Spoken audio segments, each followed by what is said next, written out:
लुटाना और सखावत करना अल्लाह के गरीब बंदों पर, ये अल्लाह वालों की शान होती है।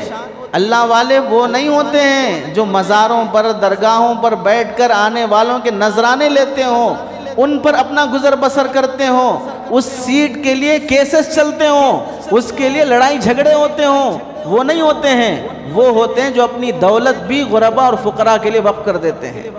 इसीलिए जितने अल्लाह वाले पूरे इस सूबे तेलंगाना में देख लो, जहाँ जहाँ दरगाह बनी हुई है उसके आसपास में ज़मीनें वक्फ हैं। किसने वक्फ किया है? उसी अल्लाह वाले ने अपनी दौलत को वक्फ किया है लोगों के लिए। लेकिन आज उन पर कौन बैठे हुए हैं?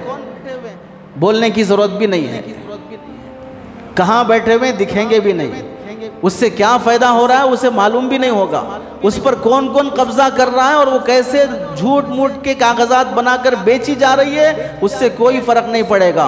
उसका सही इस्तेमाल होगा तो गरीब बच्चों के शादियों के मसले, लड़कों के और लड़कियों की तालीम के मसले, बीमारों के इलाज के मसले कितने हल हो सकते हैं उसका कोई एहसास नहीं होगा। सांप जिस तरह खजाने पर फन मार के बैठता है, ऐसा अल्लाह वालों की सरवत पर, दौलत पर लोग बैठे हुए हैं और फिर उसे मेयार इश्क बना के बैठे हुए हैं।